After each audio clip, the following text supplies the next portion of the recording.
Notre rôle maintenant, c'est détecter notre lumière et en profiter au maximum. Et quand on a un plaisir ou un désir, la porte s'ouvre encore plus grand. Comprenez, c'est quoi la lumière? Lumière, amour. C'est pas important qui tu es, où tu es, comment tu es. Dieu t'aime. Shalom Uvracha. Bonjour à tout le monde. On est très heureux de se revoir. Shalom. On va donner cours à la mémoire de Madame Kimchi, et Monsieur Kamchi. Et avec l'aide de Dieu, on espère que ce cours-là continuera tous les vendredis. C'est un cours Amen. de Salam alaikum. Shabbat shalom. On va faire un cours d'un livre qui s'appelle Sha'arei Kedusha. C'est le premier livre que j'enseigne toujours quand on parle de Kabbalah. Pourquoi? Parce que l'étude de la Kabbalah n'est pas l'étude des autres sagesses dans la Torah, comme il y a le Pshat, le Remez, le Drash. Pour étudier la Kabbalah, on est obligé de travailler son caractère. On doit travailler et le caractère, Midot, et après qu'on travaille les Midot, on doit travailler la connaissance, le savoir, et après le savoir, on peut commencer à travailler la Emouna, être croyant, et après qu'on est croyant, avec le savoir et avec les Midot, c'est la base sur laquelle on peut mettre tout l'immeuble qui s'appelle la sagesse du secret. Mais si quelqu'un ne le fait pas comme je vous le dis, alors l'immeuble est très faible. Et c'est pour ça qu'on voit beaucoup de fois des gens qui rentrent dans l'étude de la Kabbalah et ils deviennent fous. Ou bien ils quittent les mitzvot. Ou bien ils sont prêts à transgresser la volonté divine tout en disant qu'ils font la volonté divine. Ça ne marche pas, ça. Il faut savoir que c'est comme quelqu'un qui conduit une voiture. Si tu ne sais pas conduire la voiture et tu prends l'autoroute, tu vas tuer quelqu'un. C'est très dangereux. Donc surtout dans notre génération, qui est une génération qui a malheureusement énormément d'informations sur Internet, et surtout les informations qui sont les informations secrètes, les secrets, la sorcellerie, tout ce qui est les gens, ils adorent ça. Mais ils ne comprennent pas que cette information, si elle n'est pas basée sur un savoir vrai, elle est très dangereuse. C'est vraiment dangereux. Et c'est pour cela que Rabbi Chaim Vital, l'élève du Ari Akadosh, a écrit le livre qui s'appelle Sha'arei Kedusha, le portail de la pureté. Mais c'est pas seulement le portail de la pureté, Kedusha. Kedusha aussi, quand on étudie la Torah, c'est le lien. D'où on sait ça? Quand l'homme se marie avec sa femme, qu'est-ce qu'il lui dit? Are at mekudeshet li. Ça veut dire tu es lié à moi. Donc le Sha'arei Kedusha, ce livre-là, parle de la liaison. Comment on crée la liaison entre nous et Akadosh Baruch Hu. Et cette liaison est obligée de passer à travers notre âme. La partie de l'être humain qui va être liée à la lumière divine, c'est la partie qui est connectée là, et c'est la partie lumière de l'être humain, non pas la partie physique. Maintenant, qu'est-ce qu'on fait? Comme on est un être physique, on est obligé de faire l'accord entre mon corps physique et mon corps lumière et la fréquence. Si, chas vechalila, je fais rentrer la fréquence de la lumière de l'âme dans le foie, il explose. Ou bien la bile explose. Ou bien les intestins explosent. Ou bien le cœur s'arrête. Ou bien le cerveau, il y a un AVC, boum, ça explose. Pourquoi ça explose? Qu'est-ce qui s'est passé? C'est parce que les fréquences ne sont pas en égalité. Et ce livre-là de Sha'arei Kedusha, c'est lui qui nous enseigne les fréquences. Il nous ajuste les fréquences, il nous met sur la bonne onde qui nous permet de se connecter de façon bonne, de façon qui ne peut pas nous faire du mal. Parce que si je me connecte à une énergie puissante et je n'ai pas la capacité de l'intégrer, l'énergie peut tuer. Et ce ne sont pas des blagues et ce ne sont pas de la rigolade. Alors moi, beaucoup de fois, je dis aux gens, sois simple. Rabbi Nachman de Breslev, qu'est-ce qu'il dit? Simple. Sois simple. Ne rentre pas dans les complications. Maintenant, si tu veux rentrer, ben cède, tu as le droit de rentrer. Mais tu dois te préparer à la rentrée. C'est comme toujours, je donne un exemple. Quand quelqu'un il rentre dans un gym de sport, vous savez, il rentre dans la salle de sport. Et il voit quelqu'un prendre une barre et il pousse comme ça à 150 kilos. Il regarde de côté, il dit, ah, c'est facile.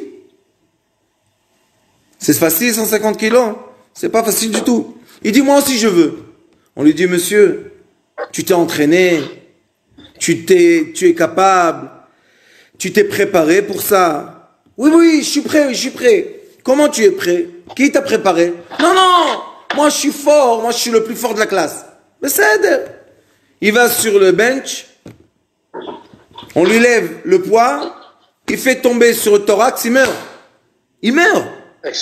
Il explose. Il n'est pas prêt. Entraîne-toi. Il n'y a pas de problème. Tu veux pousser 150 kilos, tu peux le pousser. Mais entraîne-toi. Alors pourquoi dans la sagesse, ce n'est pas exactement la même chose? La sagesse, c'est du poids. La sagesse, c'est exactement comme le poids physique. Pourquoi? Parce que ce sont des ondes électromagnétiques qui influencent notre cerveau. Donc il faut savoir se préparer comme il faut. Et les choses les plus importantes sont, premièrement, préparer son physique. L'homme physique, le corps physique doit être prêt. Après, il faut préparer la parole. Il faut nettoyer la parole. Il faut faire très attention. On ne peut pas dire tout ce qu'on veut. On ne peut pas dire des grossièretés. On ne peut pas maudire. On ne peut pas dire des insultes. Il faut préparer la parole. Après la parole, il faut préparer la pensée.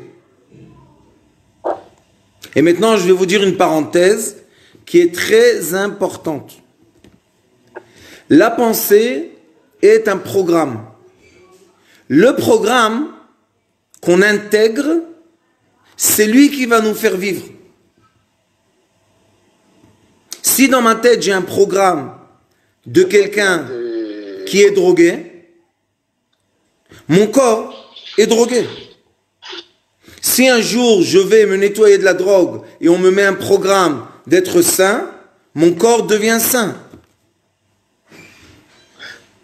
Donc la pensée, c'est pas inné, c'est un programme qu'on prend dehors. Oui, on intègre tout le temps des programmes.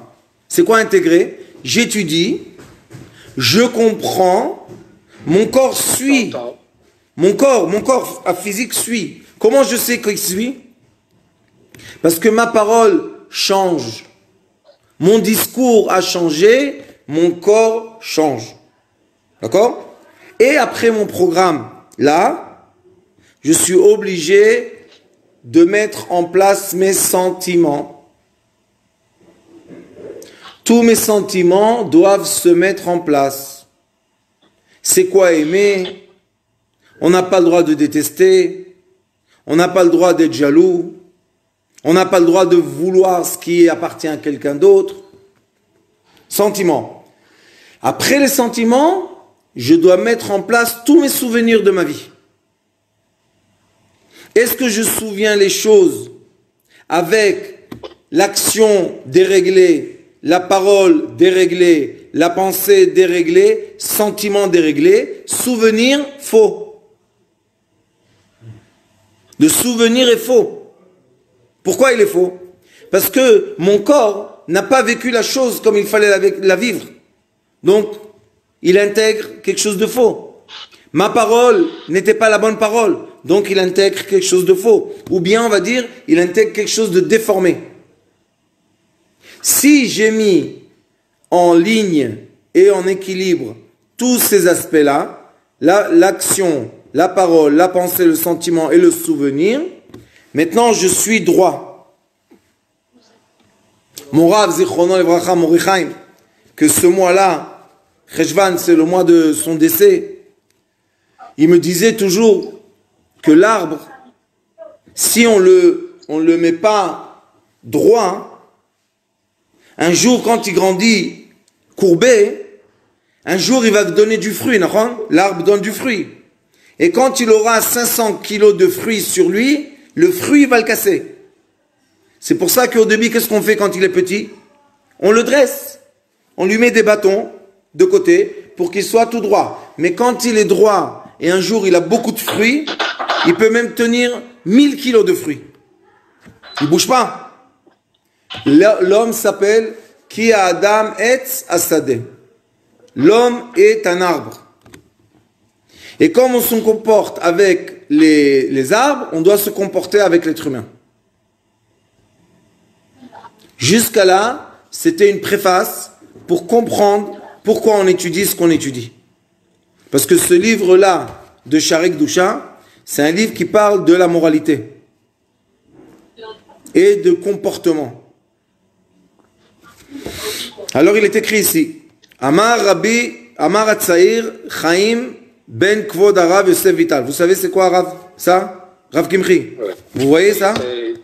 L'élève de Ari Akatosh qui a écrit tous les livres de Ari Akatosh. Okay. Et qu'est-ce qu'il dit? Donc maintenant vous êtes dans l'introduction, n'est-ce pas? Maintenant je l'ai toi. Oui. Et qu'est-ce qu'il... On est dans l'introduction. L'introduction est très importante. Une fois quand j'étais en Chine, j'ai écrit 50 pages juste sur l'introduction. 50 pages. Tout ce qu'il dit ici, ce sont des noms sacrés. Tout est des noms sacrés. Il dit Ra'iti bnei aliyah ve'hem mu'atim. J'ai vu des gens qui veulent s'élever, qui s'élèvent. C'est quoi s'élever? Qui passent du monde inférieur au corps au monde supérieur au corps. Bnei aliyah, quand on dit à quelqu'un ou ben aliyah, on veut lui dire, toi tu es quelqu'un qui s'est élevé. C'est quoi Bnei aliyah? Aliyah c'est monter. Donc toi, qu'est-ce que tu as fait? Tu es monté. Où je monte? Où est l'échelle? J'ai monté ma conscience. J'ai développé ma conscience. Je ne réagis plus comme avant. Je raisonne plus comme avant. Et comment j'ai réussi à changer mon raisonnement? Parce que j'ai étudié. Alors lui, qu'est-ce qu'il dit? Ra'iti bnei aliyah, j'ai vu des gens qui veulent s'élever, mais ils sont très très peu. Lama ema mu'atim, pourquoi ils sont peu? Il y a beaucoup de gens qui veulent s'élever. Il explique. Parce que pour s'élever vraiment, dans le vrai chemin, pas dans le chemin, l'autre côté du chemin, on est obligé d'avoir une mode de vie. C'est pas comme on va à l'université, et c'est écrit déjà dans le Talmud, que même si tu vas étudier quelque chose, ça t'oblige pas. Il y a beaucoup de... Quelqu'un, il est ingénieur en bâtiment. Ça l'oblige? Non. Quelqu'un, il est professeur en mathématiques. Ça l'oblige quelque chose dans le comportement? Non. Mais nous, dans la Torah, de cette Torah, tu ne peux pas intégrer les informations de façon droite si tu n'as pas changé ton comportement. Et c'est pour ça que beaucoup de gens étudient la Kabbalah. Beaucoup. Mais leur mode de vie n'intègre pas le savoir. C'est comme quelqu'un qui lit un livre. Et après qu'il a lu le livre, c'est fini. Mais chez nous, c'est une mode de vie. Et c'est écrit dans le Pasuk, Ki em chayenu ve'orech yamenu. C'est notre vitalité et le chemin dans lequel on marche. Mishtokekim la'alot, ils ont le désir de s'élever. Shtokekut, ils ont l'envie, comme la flamme, vous savez, vous allumez une flamme, elle veut monter en haut. Alors ces gens-là veulent devenir une flamme. Ve'asulam, et l'échelle pour monter, Ne'elam, les pauvres, ils n'arrivent pas à trouver l'échelle.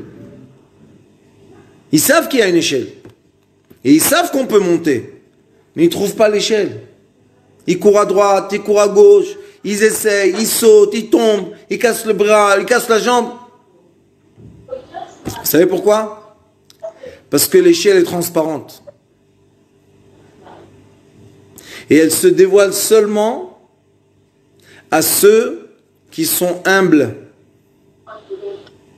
Seulement quelqu'un qui est humble, l'échelle se dévoile à lui.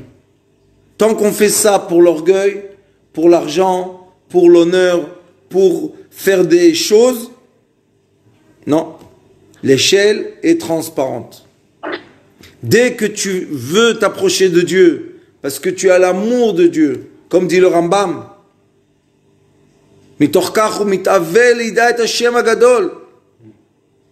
quand il voit les forces de la nature, il cherche qui a fait tout ça, comme Avraham Avinu. Avraham Avinu s'écrit dans Sefer Yetzira qu'au début, il a cherché les questions dans la nature. Et tout d'un coup, il a eu le dévoilement. Jamais Avraham Avinu a dit que Dieu ressemble à quelque chose. Jamais. Donc s'il ressemble à rien, c'est transparent. S'il ressemble à quelque chose, c'est visible. Ouais. Mais s'il ressemble à rien, c'est complètement transparent. Donc ceux qui cherchent de voir, ils voient rien du tout. Et même s'ils ont vu quelque chose, ça ne peut pas être la vérité. Donc tous ceux qui sont dans l'étude de la Kabbalah, des choses, et ils vous disent, j'ai vu l'ange, j'ai vu le saint. Non. Qu'est-ce qu'on peut voir malheureusement? Les démons. On peut voir les démons.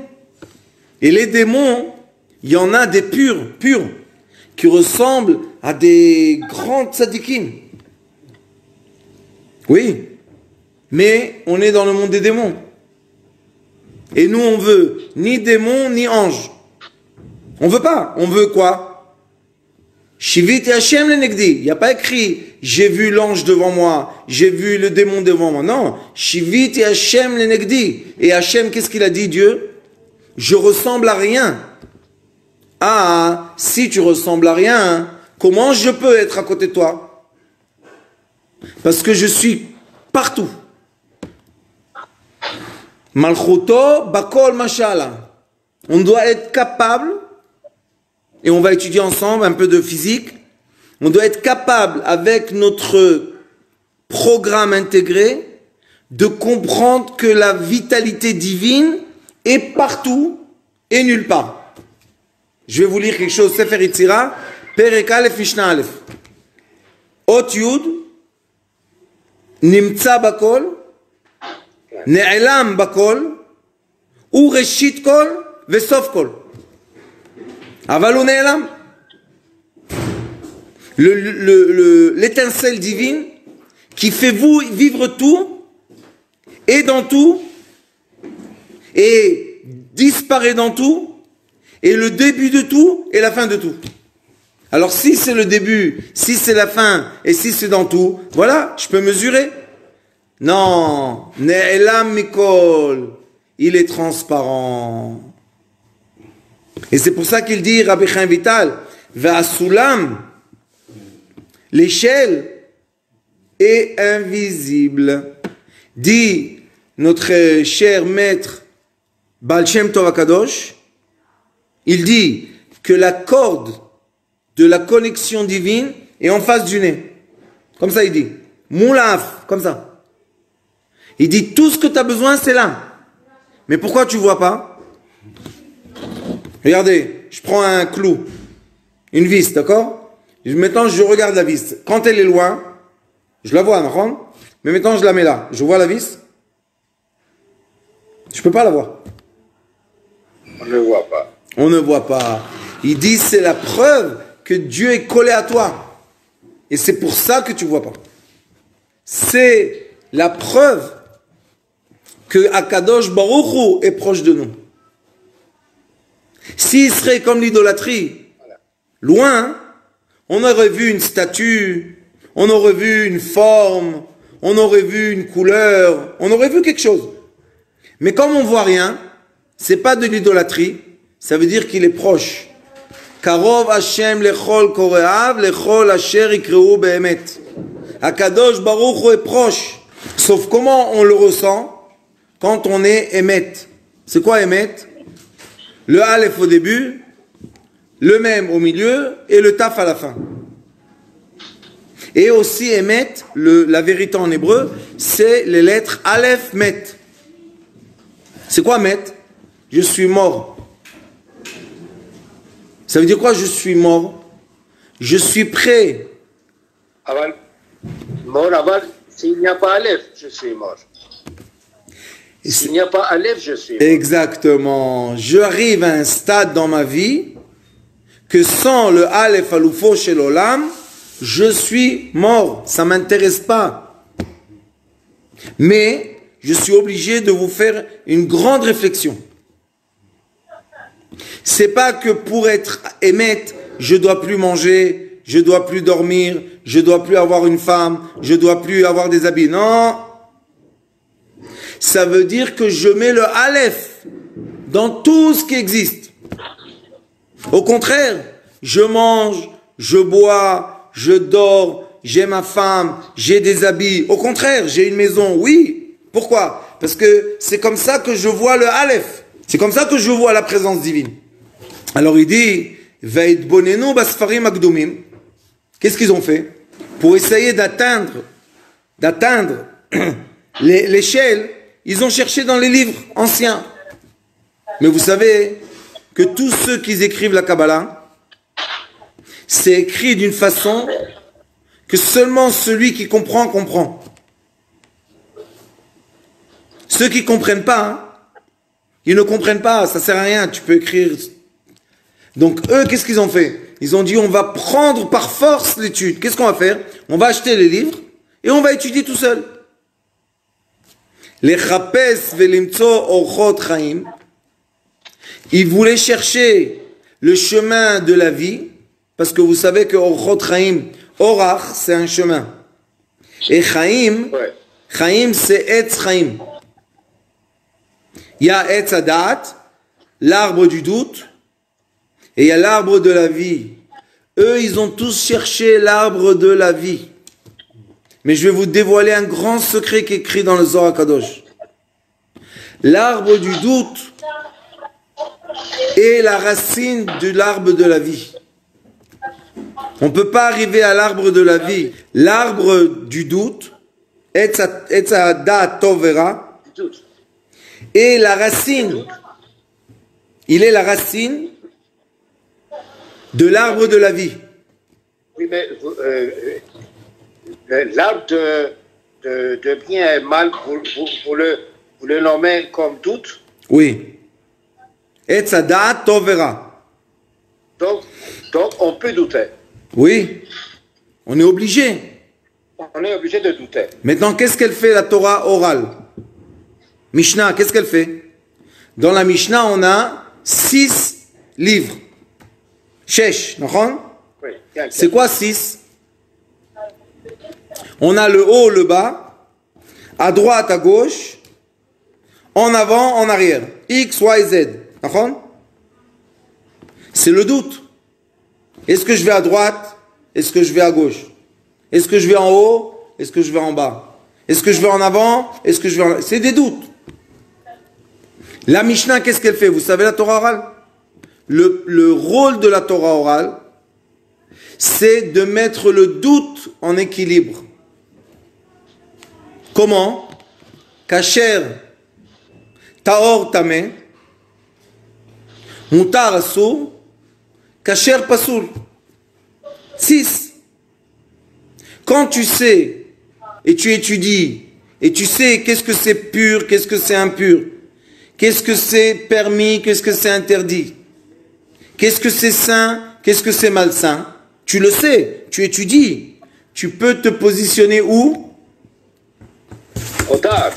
Tu te positionnes exactement là, dans le juste milieu. Et quand je me positionne dans le juste milieu, je monte dans l'ascenseur. Et ça, c'est l'échelle. L'échelle est là. Mais tant que je n'ai pas mis en équilibre les 6 points, vous voyez, il y a 6. Tant que je ne les ai pas mis en équilibre, je suis dans le balagan. J'ai le désordre dans la tête. Et c'est pour ça qu'il dit ici, les chapes velimtso, je cherche et je retrouve Ochot Chaim, le chemin de la vie. Et la Torah nous dit, Etz Chaim hi, quand est-ce que c'est l'arbre de la vie? La Marzikim ba. Ceux qui soutiennent. Il est écrit que pendant ces moments-là qu'on vit, qui s'appellent Chevle Mashiach, on est dans les cordes de Mashiach, les cordes sont très agitées. Il y a des grands balagans. Qu'est-ce qu'il est écrit? Et Chaimi la Marzikin. Je tiens la corde fort et je ne laisse pas la corde. Elle est où la corde? Ils sont où les cordes?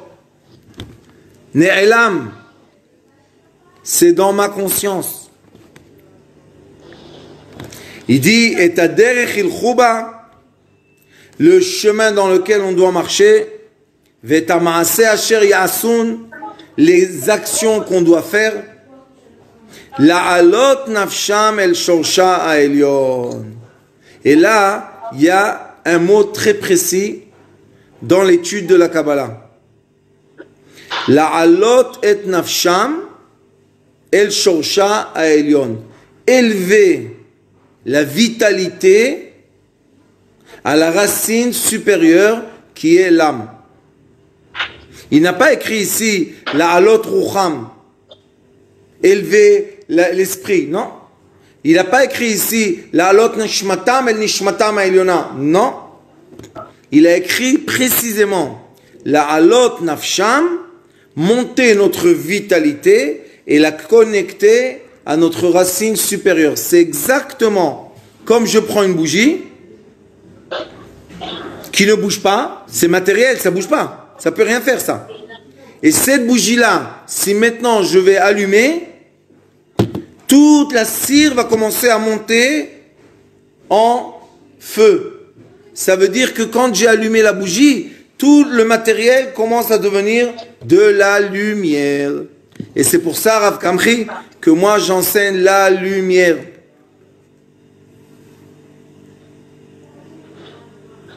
Vayar Elohim et Taor ki tov. Dieu a vu la lumière, il a dit Zetov, Zetov, Zetov. Et c'est pour ça que nous sommes, d'après le Zohar Kadosh, dans la génération lumière de Mashiach. On n'est plus dans le talon, on n'est plus dans la matière, on est maintenant dans la lumière. Oui, on est sorti de talon. Ça fait 182 ans. On est sorti de talon. 182 ans. Oui. Le Zohar, il dit comme ça. 182 ans, nous sommes dans la lumière. Et il y a 182 ans, ils ont commencé à développer tout ce qui est technologie, tout ce qui est électricité, Ouais. tout ce qui est lumière artificielle. Pourquoi la lumière artificielle se développe tellement? Parce que maintenant la lumière céleste est très dévoilée. Ça va ensemble. Si la lumière céleste est cachée, la technologie est cachée. Dès que l'être humain a réussi de sortir de la matière, de la lumière, l'électricité, ça veut dire qu'il y a un dévoilement de lumière. Comme il y a le dévoilement de lumière artificielle, il y a aussi le dévoilement de la lumière spirituelle. Et c'est pour ça que les vrais gens de lumière se battent pas avec la technologie. On n'a rien contre. On n'a rien contre. La technologie, C'est très très bien. Pourquoi? Plus ils vont développer et plus on va se développer. Et avant, quand on voulait expliquer les intermédiaires spirituels et tout ça, on n'avait même pas les mots. Aujourd'hui, avec le téléphone et les antennes et les satellites, c'est très facile à dire à quelqu'un « je pense » et lui reçoit la pensée. C'est facile. Mais avant, on ne pouvait même pas parler. Si on aurait dit à quelqu'un « je pense ici », il comprend là-bas, ils auraient dit « il est fou celui-là, il faut le mettre dans un asile de fou ». Mais aujourd'hui, quand on dit « tu sais, je t'appelle par la pensée », les gens comprennent. J'ai le téléphone, je reçois un message. Même maintenant, vous me voyez, je parle avec vous. Où je suis? Physiquement, je suis en Israël. Vous, physiquement, vous êtes dans le monde. Comment ça passe? Alors aujourd'hui, on dit, oui, il y a le téléphone, il y a WhatsApp, il y a Zoom, il y a ça. Mais pensez un peu, qu'est-ce que vous dites? Comment ça marche? Il y a un développement de la lumière artificielle qui nous permet un développement de la lumière spirituelle. C'est comme il a dit tout à l'heure. Est-ce que c'est le spiritualisme qui développe la lumière artificielle? Parce que j'avais entendu que la Renaissance qui a commencé en Europe, c'est la même date que depuis Moshe Cordovero a dévoilé le Zohar. C'est pour ça qu'il a commencé la Renaissance et le Réforme. Je vais vous dire, la réponse est l'aller-retour. La lumière directe et la lumière du retour. Ils sont tout le temps liés. Le malheur, le drame de l'humanité, c'est qu'on a séparé la lumière divine de la lumière matérielle. Oui. La joie, la chance, l'opportunité qu'on a quand on étudie la vraie Torah, c'est qu'on lit, on fait le lien direct entre la vitalité, nefesh, la halot nafsham et la spiritualité. On fait tout le temps un lien. Il y a tout le temps un lien. Il n'y a pas d'arrêt. Il n'y a pas je suis un moine, je mange pas, je bois pas, je dors pas et je suis quelqu'un de saint. Non, si tu manges pas et tu bois pas et tu t'habilles pas, tu es quelqu'un d'impur. Et après, qu'est-ce qu'il dit? Quand tu as connecté, regardez comme c'est beau. Aïe, aïe, aïe, aïe. Rabbi Chaim Vital, qu'est-ce qu'il dit? Quand tu as connecté ton corps à Nefesh, à la racine céleste, qu'est-ce que tu reçois en cadeau? Ou les davka bo idbarach. Tu es collé à Dieu. Ça y est. On est collé. Yesh devek. Il y a de la colle. C'est quoi la colle? La colle à devek, c'est de connecter mes actions, mes paroles, mes pensées, mes sentiments, mes souvenirs. Maase, dibur, marshava, regesh, zikaron. Tous alignés à lui. Est-ce que ce n'est pas le target de la vie? Si. Le Devek Hachem. Oui. Bien sûr que c'est le target. C'est bien sûr que c'est la volonté. Mais la question est comment je le fais? Comment je le fais? Ouais. Comment est l'échelle? Pourquoi il a parlé de l'échelle? Parce qu'on a l'échelle de Yaakov. Sulam Yaakov. Et qu'est-ce qu'il a écrit sur le Sulam? Raglav Mutzav Arza, Verosho Magea Shamaima. Il est appuyé sur quoi? Sur la terre. Et s'il est appuyé sur la terre, il n'y a pas de problème. Tu peux monter où tu veux. Mais qu'est-ce qu'il a écrit après? Ça veut dire que toute la vie, on fait les allers-retours. C'est pas qu'on est monté, on est resté en haut. Non. Toute la vie, des allers-retours. On monte, on descend, on monte, on descend. La vie, c'est comment? Tu as monté, tout d'un coup, tu as descendu. Tu as descendu, tu remontes. Et ça, c'est écrit. Quand on est collé à Hashem Yitbarach, maintenant, on fait les allers-retours avec de la joie. Parce que même si je suis, Gam ki eler begeit salma, et David Amelech, il a dit, même si je vais dans la mort, Kiata, il m'a dit, tu es avec moi. Et ça, c'est la différence entre quelqu'un de vrai et quelqu'un de faux. Parce que les faux, quand ils descendent, et c'est obligé de descendre, Oui. Ils disent Akadosh Baruch Hu m'a quitté, Akadosh Baruch Hu m'a abandonné, Akadosh Baruch... Tu es fou quoi? Comment Akadosh Baruch Hu t'a abandonné, tu respires de l'air? Mais comme eux, ils veulent seulement le haut, c'est des faux. Les vrais, ils savent. Sheva Pamim Nafal Tzadik Vekam. On sait que la vie, c'est des allers-retours. Oui, mais c'est ce que je parlais, c'est pas pour la vie de maintenant. Je parle de après les... La mort. Disons que... Pardon? Après qu'on est mort. Pas seulement la mort personnelle.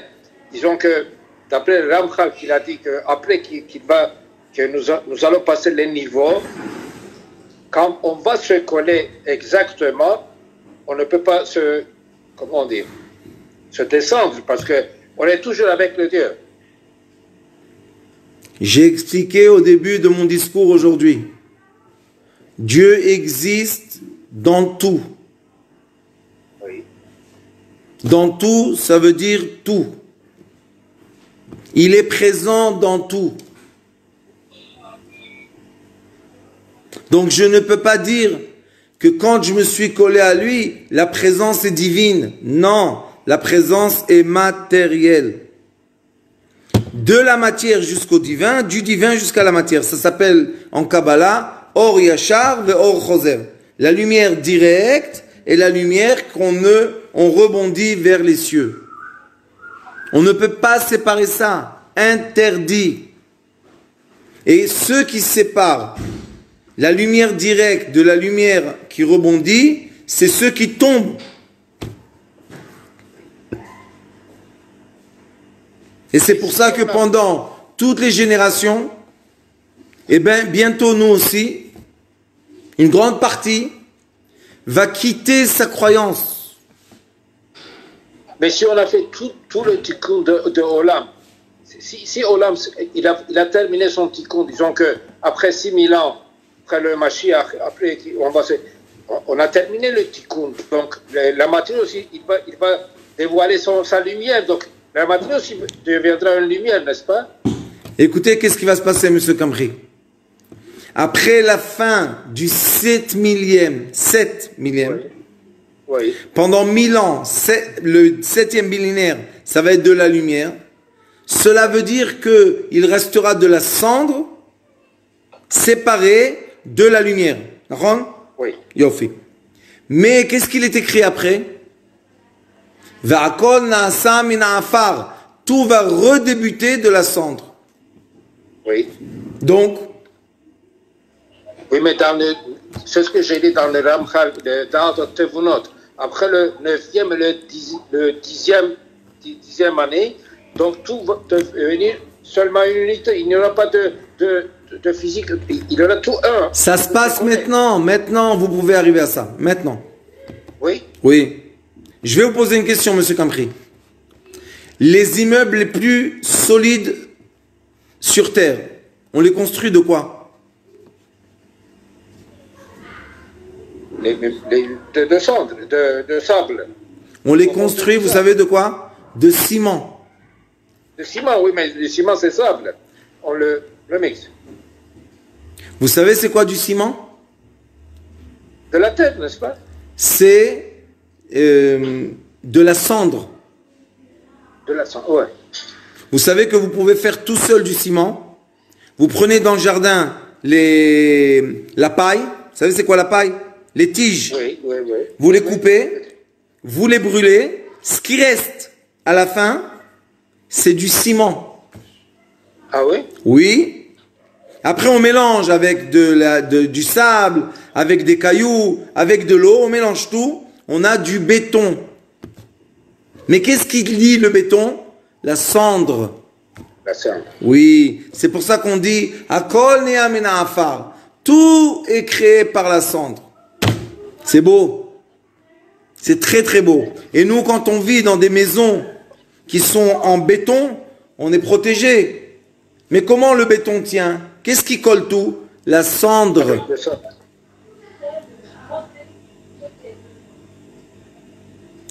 Et il dit Ki hu hashlemut hanitzchi ke'inyan haneviim shekol yamehem nidbeku bekonam.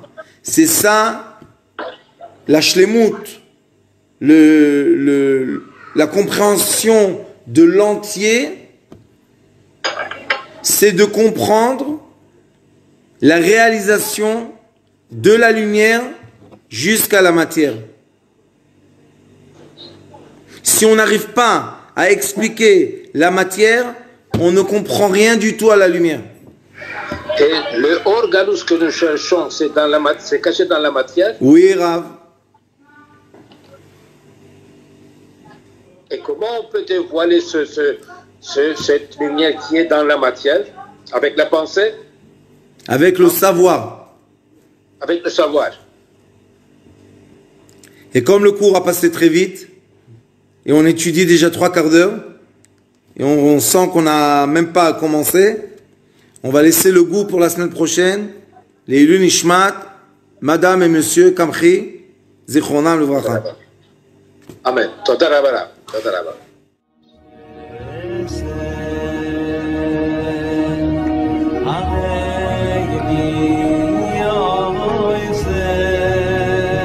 הוא היה אומר לי, בבית שלי יש מלאכים, לא רוצה לצאת מהבית.